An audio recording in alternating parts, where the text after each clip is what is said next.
Hey there, race fans. It's Race Day Top 5 with me, Frank 5. Kansas Speedway. It's fast. It's fun. The restarts are crazy. And this weekend, chaos happened for some of our playoff contenders. But one of them was able to merge out on top and lock himself into the round of 12. Let's get into all that went down yesterday. Number 1, Tyler Reddick for 2311 Racing picks up his second win of the season and locks himself into the round of 12 as he captured yesterday's Hollywood Casino 400, beating out Denny Hamlin, Eric Jones, Kyle Larson, and Joey Logano for the victory. Something about 2311 Racing and Toyota at Kansas, they just seem to figure out this racetrack, really, ever since we introduced the next-gen car. They have won all 4 races at this track in the next-gen car, starting from last year's spring race when Kurt Busch held off Kyle Larson in that thrilling battle for the victory, and then in the fall, Bubba Wallace comes and drives the same car number that Kurt drove while he was out due to the concussion, and they put Ty Gibbs in the 23s. Bubba could run for the Owners' Championship, and it paid off because they were able to win at Kansas, and Bubba picked up his second career win and kind of shushed some of the doubters and the haters out there. And then early in the spring, we had Denny Hamlin beating out Kyle Larson. They had that battle in the last couple laps in the hit and bump and turn on the backstretch on the last lap in what was a thrilling, entertaining race. And then this time around, it's Tyler Reddick that gets to enjoy victory lane at Kansas Speedway. A track where he's been relatively good at in the past, and of course, had his faults last year with driving for Richard Childress Racing, and the driver, it was part of the playoff conversation, put himself in a hole and got eliminated after the round of 16 because of this race a year ago when he crashed early on the backstretch and ultimately took him out of contention for not only a win but a chance to advance to the next round because of the stuff that happened the following week at Bristol. But this time around, Tyler Reddick, much better performance. And I said at the beginning of these playoffs, he needs to be consistent not only on the track, but the pit crew on pit road also needs to do their part. And they have done that in these first 2 races of the playoffs, and that's what got him victory lane yesterday. He had a really good race car, running top 5, top 10, pretty much the majority of the race, and looked like he was going to settle for a second-place finish to Denny Hamlin late in the race, until with 8 laps to go, Chris Buescher slowed on the track after he cut a right rear tire, setting up a overtime result. And most of the lead lap cars came down pit road while Daniel Suarez stayed out. Now, the first 3 out pit road, Eric Jones, Kyle Busch, and Joey Logano, they rolled the dice with 2 tires. Tyler Reddick was the first car on 4 tires, and on the restart, he started passing the guys, and coming to the white flag, he pulls right behind the top 2, and coming down the apron of the track, coming to the start-finish line, a 3-wide pass to the lead, and cleared him after he crossed the white flag lap, and took it straight into turn 1 and drove away, despite Denny Hamlin trying to catch him from behind. He had your owner behind you trying to catch you for the win, puts a little pressure on you, but there was no pressure for Tyler Reddick whatsoever. He was able to hold off for the victory and get his 4th career win, and again, locking him in the 45 team into the next round of the playoffs. I'm really happy for Tyler Reddick because early in the year when he won at COTA, I'm like, this is the start of some big things for Tyler Reddick and this race team. They're going to win a lot of races. Well, during the summer stretch, they've had fast cars, but as I've mentioned in previous videos, what is their Achilles heel that's keep preventing them from winning races or getting top 5s? Pit road, pit road, pit road. The mistakes, not getting the tires tightened, especially at Nashville when they have probably one of the better cars, and Michigan when they had the car that could catch and compete with Chris Buescher and Martin Truex Jr. He had to pit, and ultimately he was pissed off after what happened after they didn't get the lugs tight. It's been their Achilles heel pretty much the summer stretch. But since, again, these playoffs have started, they've limited the mistakes, which you need to be mistake-free if you want to move forward through these first few rounds of the playoffs. To have a chance to make it to Phoenix for a championship, you got to be mistake-free, and they've been mistake-free this entire playoffs, and I'm so proud of this team, not, letting the struggles that they've had in recent races in past affect them in these playoffs. They are executing when they need to, and they got the job done yesterday with a thrilling pass in overtime to take the win. Now that Reddick's into the round of 12, how will he perform? By the way, this is the first time Tyler Reddick has ever advanced to the round of 12 because the last 2 years as a playoff driver, he was eliminated in the round of 16 at Bristol and at Bristol last year, both times driving for Richard Childress Racing. Now at 22-11, he's got a good shot. He got a chance to make it to Phoenix, and he's pretty good there at that track. So, thumbs up to Tyler Reddick and the 45 team. Billy Scott in a great performance yesterday. Number 2, Denny Hamlin has to play runner-up. 2 straight weeks, Denny Hamlin has had fast cars capable of winning the races. And we go back to last weekend. He had the dominant car, won stage 1 and won stage 2, and looked like he was going to be untouchable until the early stages of the final stage. He had to come back to pit road because they thought he had a loose wheel, and they came in, changed the tire, Apparently, they may have not had a loose wheel, but he didn't want to take a chance, but it took him out of contention for the win completely. And they had a really rough race, finishing a lap down deep in the field. This time, however, Kansas, they had a much better outing, running top 10 at the beginning of Stage 1, started becoming a contender at the end of Stage 2, and at the beginning of Stage 3, when he had the clean air, he started driving away and did not look back whatsoever. Looked like it was going to be a Hamlin cruise to victory and sweeping both of the Kansas races in 2023, again, until that caution came out for Buescher, and he got beat off pit road by the 45 car and those 3 cars that rolled the dice with 2 tires. And on the restart, Hamlin, I don't know what it was, he just didn't get as good as a restart as the 45 car did. The 45 car got a better restart even with the guys up front on either 2 tires or, in Suarez's case, staying out and not even coming down pit road. Hamlin backed up a little bit at the restart. I don't think he was laying back. I just don't think he got as good as a restart as the other guys around him did. But he got up to speed. It took about half a lap to get it completely going, and then he started passing those guys. Unfortunately, he was just a little too far behind Reddick. If he had gotten a better restart that last overtime, we might have been talking about Denny Hamlin winning the race instead of Tyler Reddick. But unfortunately, some things are not in your control, and that's what happened to the 11 car yesterday. But regardless, they had, despite a second place finish, you're happy to see your driver at least win the race. It's some consolation to your day.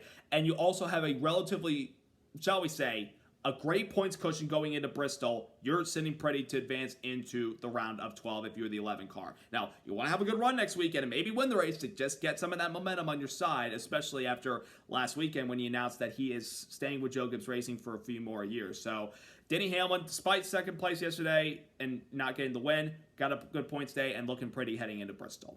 Number 3, great run for some of the Hendrick stars yesterday. I'm talking about the 2 most popular drivers on their team, Kyle Larson and Chase Elliott. Now, Kyle Larson, he already locked up his spot into the round of 12 after winning last weekend's race at Darlington, taking the Cookout Southern 500 for his own. And then this weekend, at the beginning of the race yesterday, he had the car to beat, it looked like. He had the track position, he had the speed in the car, he was unbelievably fast. But then Stage 2 comes, and he's got challenges from a lot of guys like Chase Elliott, his teammate, Bubba Wallace, Denny Hamlin, Brad Keselowski, Tyler Reddick among those guys. But in the middle of Stage 2, a couple of cars came down pit road. Actually, a majority of them that were on the lead lap came down and pitted, while Larson and a few others stayed out. And some of those restarts, Larson didn't get going and started to fade a little bit, and he faded back to as low as 19th at one point and pretty much lost his track position at the time. And to start Stage 3, he had to fight his way back up to the field, and he was gaining, but it looked like it was just going to be for a 6th place finish until that caution came out late. He, like everyone else, took 4 tires, moved up to the field. It looked like he maybe could have had a run on those guys, but got stacked up from the 99 of Suarez, dropping back on those tires and not pitting. And at the end of the day, Larson had to settle for a 4th place finish. Still a really good result for the 5 team, but he obviously would have wanted to win that race and win the first 2 races to show I'm still the guy heading into the next round of the playoffs.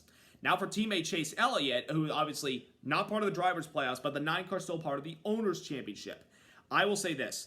That race yesterday may have been Chase Elliott's best race of the season, excluding a super speedway, excluding a road course. That was Elliott's best performance of the season yesterday, in my opinion. He qualified in the top 5 and ran top 10 a good majority of the race. Stage 1, battled a little bit of a tight car. Then they loosened it up at the beginning of Stage 2, and he seemed to have really good balance and pretty much good long-run speed for a lot of the second stage. And then he went up and took the lead and led a fair amount of laps, which is something he's not been able to do a lot of this year. The one race I think he's led more than, he led 47 laps yesterday. The only other race that he's led more than 10 laps was Talladega, and that was 18 laps. And obviously Talladega, anybody can lead up front there. But he had good speed in the car yesterday. Lost some track position like Larson, but he fought his way back up there, and it looked like if the caution didn't come out, he was going to finish in 3rd place, which still was a good result. But at the end of the day, a 6th place result for the 19, not bad for him, and, building momentum to try to get ready for 2024 next year and trying to also keep the 9 car in the owner's battle. They're sitting pretty as well heading into Bristol. So a good result by the 9 team yesterday in Elliott. But there was one moment with the 200 drivers late in the race, and that was that last pit stop that led into overtime. As everybody was leaving pit road, Chase Elliott was just on the outside, minding his business, coming off pit road at the exit. And then Kyle Larson comes out, and he's trying to avoid the 6 car Brad Keselowski who's coming out at the same time as he is.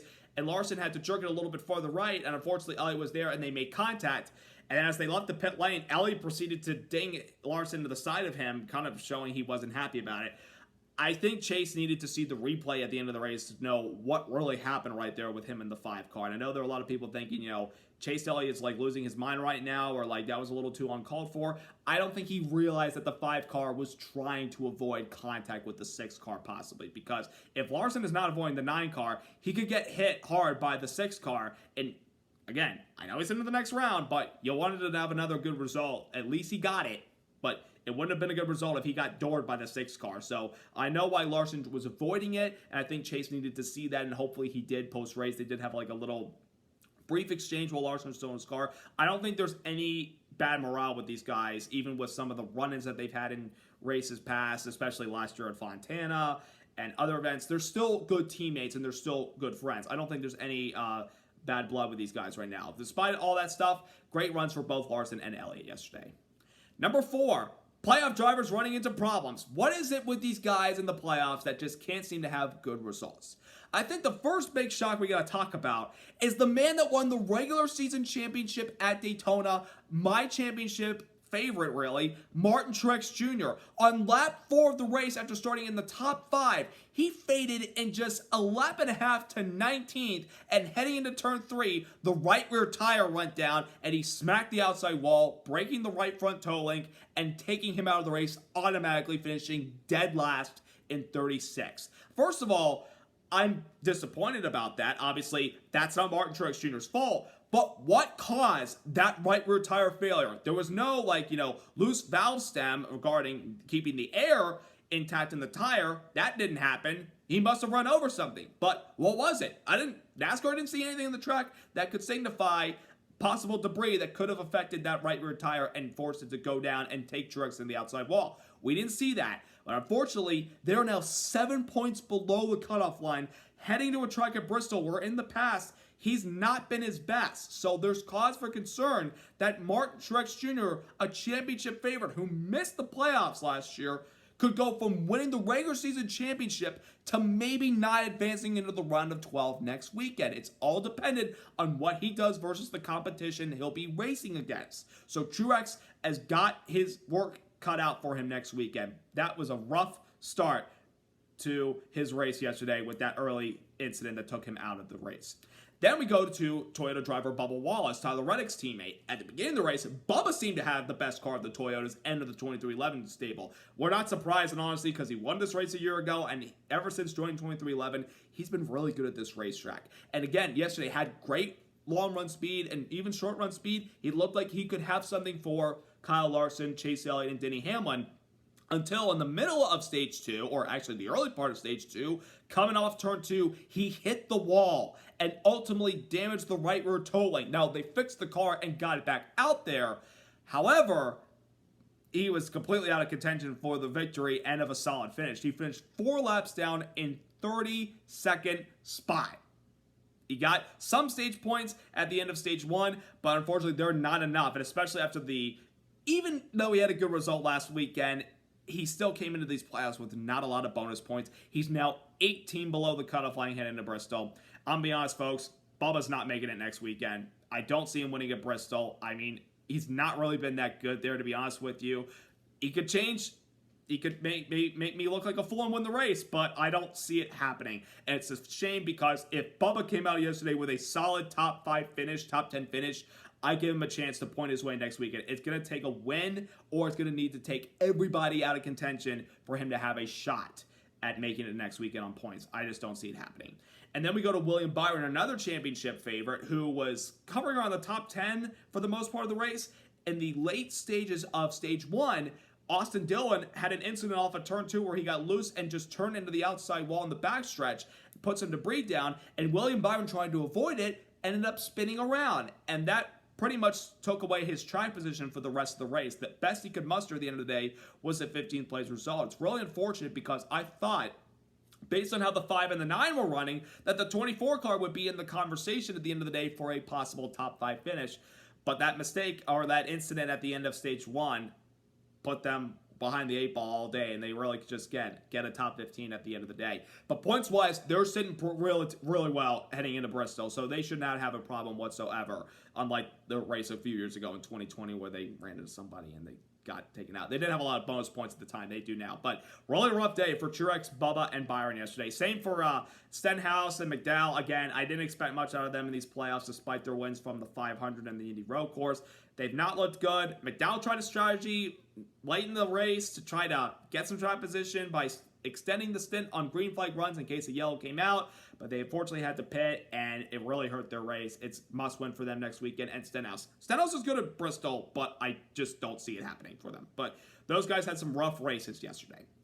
And number 5, really good weekend for Legacy Motor Club. That's the first time I'm saying that this year. Legacy Motor Club, as you know, owned by Richard Petty, Maury Gallagher, and Jimmy Johnson, has struggled in 2023 this year. They have had a rough season for the year under the new brand, with all these things struggling on the track and the struggles even off the track regarding Jimmy Johnson, which I'm not going to go too far into detail, obviously. And then, obviously, Noah Gragson recently, and then he requested for his release so he could go to sensitivity training and try to better himself as a person and try to get his mind right. Basically put Legacy Motor Club thinking, okay, yeah, this year is kind of a throwaway year. It's time to forget about it and just try to look ahead to next year when they get the new Toyota cars. Well, lately, they've been running better. I'm very impressed. And it all started with Eric Jones yesterday finishing in the 3rd spot. But I know he took 2 tires and got himself that finish at the end of the day.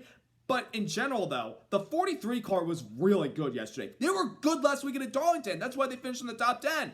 Eric Jones lately has been on a roll with some solid results, building momentum not just for him and the team, trying to boost morale, and it's benefiting them. They're running well. They're having more speed in their cars. And they have Carson Hocevar in the 42 car. Well, they're splitting basically him and whoever else is available, like Josh Berry, most races that he's not substituting for somebody else. They've been splitting time in the 42. Hocevar in his first 2 races, top 20s. Good job, kid. But Eric Jones, really solid result yesterday. It's good morale for him and the team before they head into next year. Not just a big weekend for Eric Jones, but for the team as well. As earlier this week, they have announced that next year, beginning in 2024, John Hunter Nemechek is coming back to the Cup Series as he will be driving the number 42 car for Legacy Motor Club in 2024. It'll be under the Toyota brand. John Hunter Nemechek, currently running Xfinity Series for Joe Gibbs Racing, has had a really good year. Won this weekend's Xfinity race at Kansas. Obviously, good way to close out the weekend after the big news that you're coming back to Cup next year. Nemechek has taken a real big chance on himself these last few years. He was running trucks for the majority of his tenure. Then he did Xfinity part-time in 2018, full-time in 2019, and then he did 1 full season in Cup with Front Row, but it didn't really go well because limited practice and qualifying because of the pandemic. They weren't really running that well, although the one highlight was his top 10 in the first race back from during the pandemic at Darlington, a track that's tough on rookies. He did very well in that race. But then he took a chance on him to go back to the Truck Series and try to compete for race wins and a championship. With Kyle Busch Motorsports, the first year, he was the favorite. Unfortunately, the final race at Phoenix didn't go their way. Year 2 was a struggle, but they still were competitive nonetheless. And this year, with Joe Gibbs Racing in the Xfinity Series, he has been rock solid. And as far as I'm concerned, he's the favorite in these playoffs, and I could see him hoisting that Xfinity trophy at the end of this season in Phoenix. But it's great to see him coming back to the Cup Series next year with better backing from Toyota for this team. They're going to be much more competitive next year, I guarantee it. And another fun fact, this isn't the first time a Nemechek's driven the 42 car before, albeit it was with a different team at the time, but of course his father, Joe Nemechek, drove the 42 car for Team Sabco Racing, which we all know would eventually become Chip Ganassi Racing in 2001. He drove for them the first couple years. Not a lot of success despite Nemechek getting his first career win with the team in 1999. I'm sure that was at Loudon. Loudon Motor Speedway in 1999. That's when he got his first career win in the Cup Series and first win with the team at the time. So, big moment. Nemechek kind of carrying on a legacy, and I am excited for John Nemechek next year in the Cup Series with Legacy Motor Club. Him and Eric Jones will be very good teammates, and they're going to do very well with Toyota. So, great weekend for the Legacy Motor Club team. now that the race in Kansas is officially done, we're off to the last great Coliseum, Thunder Valley, the world's fastest half mile. It's Bristol, baby! An elimination race. A fun weekend where we've got Dale Jr. running the Xfinity race on Friday. We got the trucks Thursday night. And of course, the big boys taking on the Bass Pro Shops night race at Bristol this upcoming Saturday night. As we know, 2 drivers are officially locked into the next round in Kyle Larson and Tyler Reddick. There are a couple drivers that are sitting relatively well points-wise. If you're about 25 points above the cutoff line, as pending you don't have a big collapse, you should be fine advancing to the next round. If you're guys that are maybe 20 points or lower to the cutoff line, you got your work cut out for you. You're going to have to do very well. And for the guys below the cutoff line, with the exception of Truex, who's going to have to do very well, if you're Bubba, Stenhouse, and McDowell, it's all or nothing. Go win the race. This is going to be a chaotic race. I feel like more intensity this year than last year versus, trying to figure out the next-gen car at the Bristol concrete track. I feel like we'll have a lot more competition and adversity this time around. So who will be left out? Who will advance into the round of 12 at the conclusion of this Saturday night's race? You got to tune in to find out, folks, and I'm looking forward to it. So I hope you have a wonderful week. Subscribe, like. Congrats once again to Tyler Reddick and the 45 team on their impressive win today. And as I close out this video, I'd like to also honor and remember the victims on this day 22 years ago on 9/11. We honor you, we remember you, and we will never forget. Have a wonderful night, everybody, and have a wonderful week. Let's go racing.